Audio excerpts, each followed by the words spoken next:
Hai semua, selamat datang di Objek Wisata Museum Flobamora, Nusa Tenggara Timur. Museum ini terletak di Jalan Fransida nomor 44, Kayu Putih, Oebobo, Kupang, Nusa Tenggara Timur.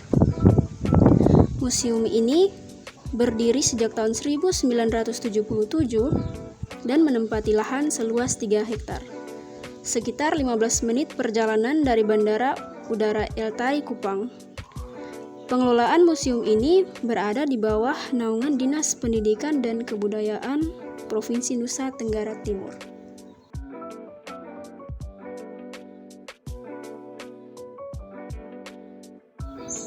Sebelum masuk ke museum, pengunjung wajib mengisi buku tamu dan membayar retribusi sebanyak Rp2.000 untuk anak-anak dan Rp3.000 untuk orang dewasa.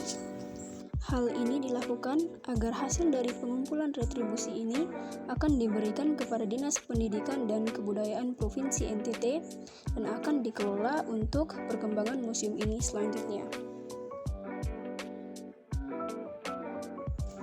Setelah mengisi buku tamu, pengunjung langsung diarahkan untuk masuk ke gedung kedua yang di dalamnya terdapat sekitar 7.000 benda koleksi sejarah yang terbagi ke dalam beberapa bagian. Bagian pertama adalah koleksi dari zaman megalitik. Di bagian ini lokasi yang cukup luas, terdapat berbagai perlengkapan dari batu. Zaman megalitik memang ditandai dengan kemampuan manusia untuk membuat dan menghasilkan kebudayaan yang terbuat dari batu. Maka di museum ini juga terpajang beberapa peninggalannya, antara lain kerangka gajah purba, kapak batu dengan berbagai ukuran, dan beberapa perlengkapan lain yang terbuat dari batu. Bagian selanjutnya ada jejak Perang Dunia Kedua di NTT. Berlokasi di sudut gedung dan terpajang beberapa benda perlengkapan perang zaman dahulu, tepatnya Perang Dunia II. Berikut merupakan gambar dari koleksi perlengkapan Perang Dunia II.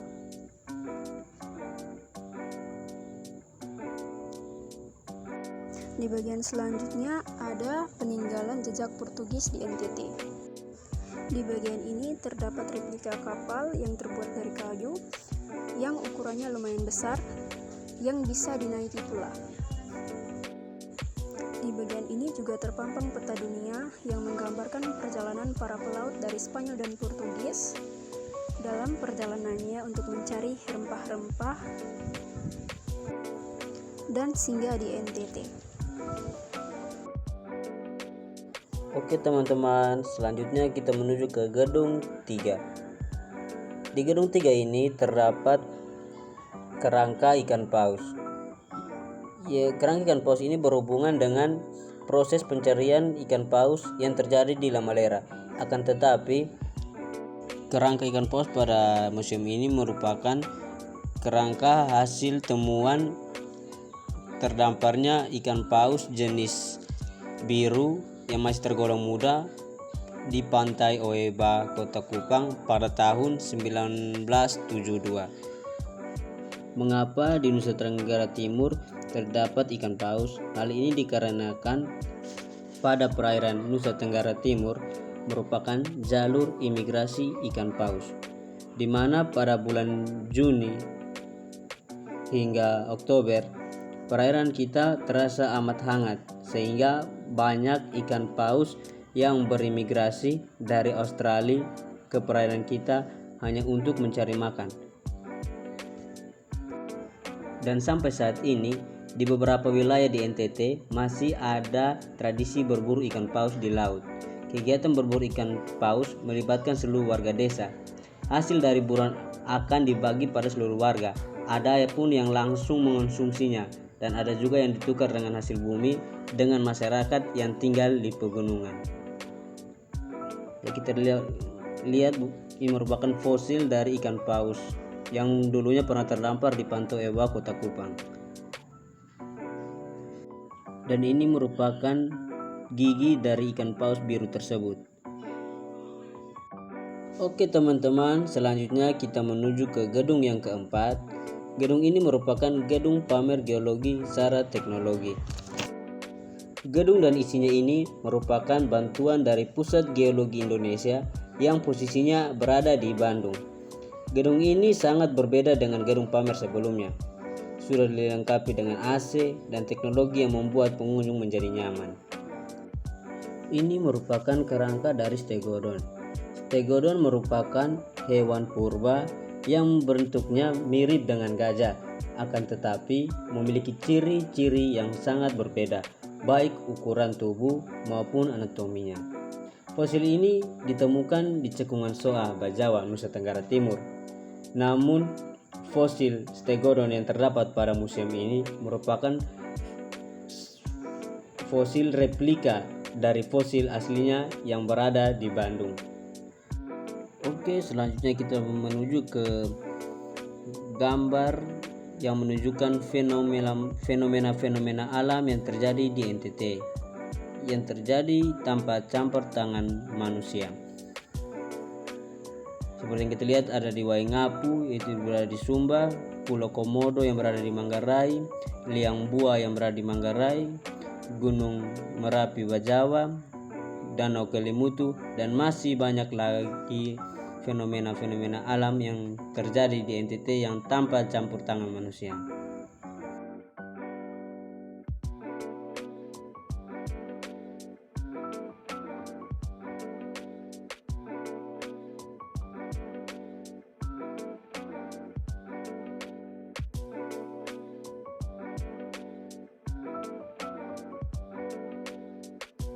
Di ruangan ini juga terdapat monitor yang menayangkan proses terbentuknya pulau-pulau yang ada di NTT. Proses pembentukan selama berjuta-juta tahun lalu, berkat teknologi informasi, bisa dihadirkan juga simulasinya di sini.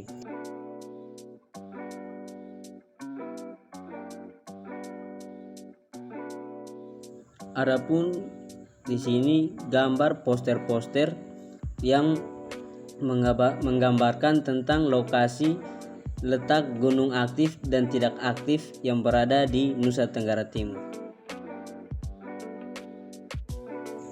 Akhir kata, bagi teman-teman yang ingin berkunjung ke tempat ini, jangan khawatir akan adanya kekurangan informasi, dikarenakan akan ada pemandu yang membantu teman-teman menjelaskan semua informasi yang ada di tempat ini, sehingga teman-teman dapat mengetahuinya dengan jelas dan detail. Semoga bermanfaat bagi teman-teman sekalian.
Oke teman-teman, selanjutnya kita ke wisata air terjun Apninis.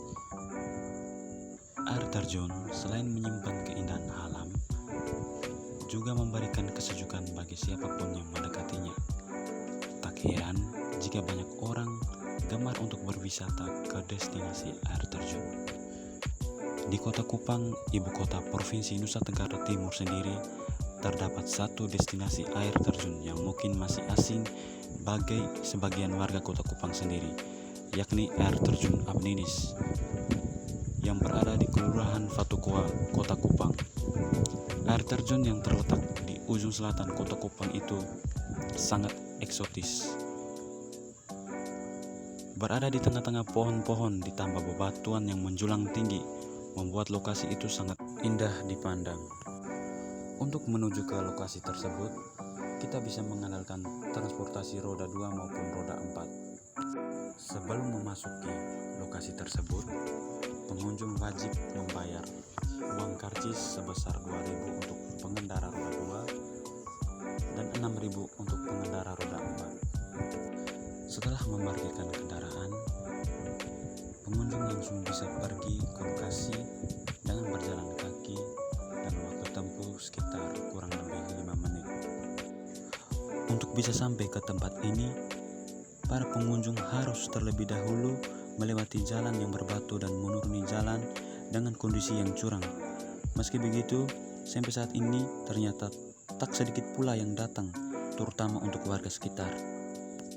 Untuk teman-teman yang ingin mengunjungi air terjun tersebut, harus terlebih dulu mengetahui rute perjalanan dan jangan lupa membawa bekal dan gunakan alas kaki yang nyaman dan juga mengutamakan keselamatan. Dan jangan lupa menjaga kebersihan ya teman-teman. Terima kasih.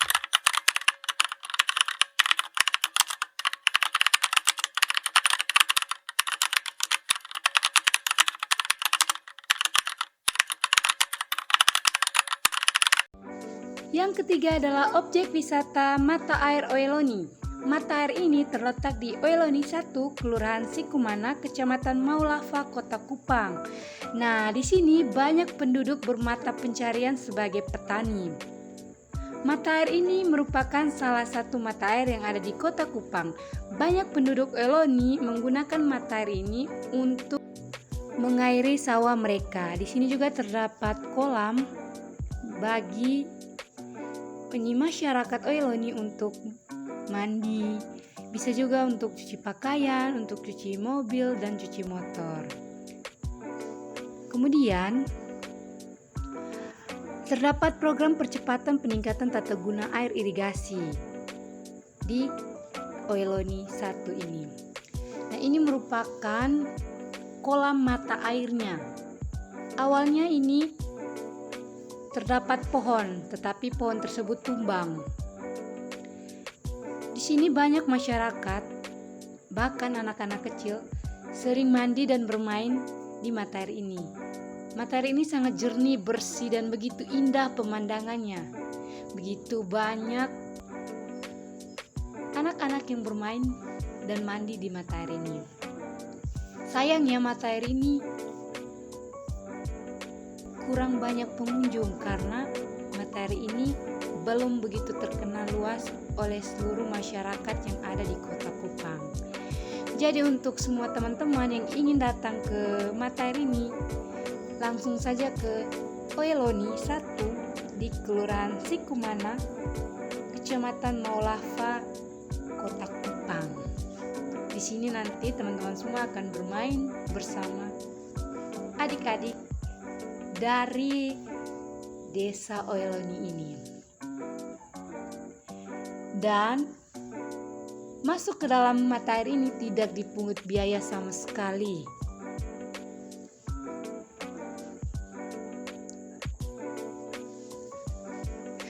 Oke, nah ini saya sedang bermain dan mandi bersama dengan adik-adik di desa Oeloni.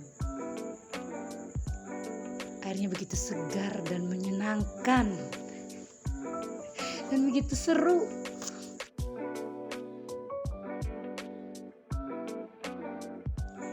Jangan lupa datang di Mata Air Oelon 1 dan jangan lupa untuk mempromosikan mata air ini.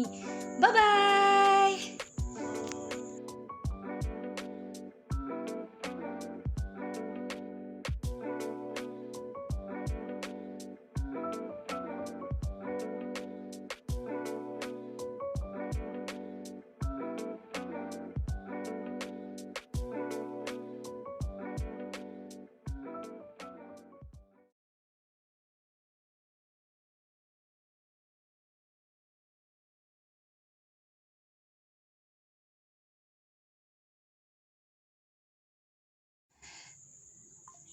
Di sini juga ada hilar, tapi sayangnya hilar tuh tidak bisa berenang. Jadi hilar hanya cuma bisa duduk di pinggir kolam. Nah, untuk semua teman-teman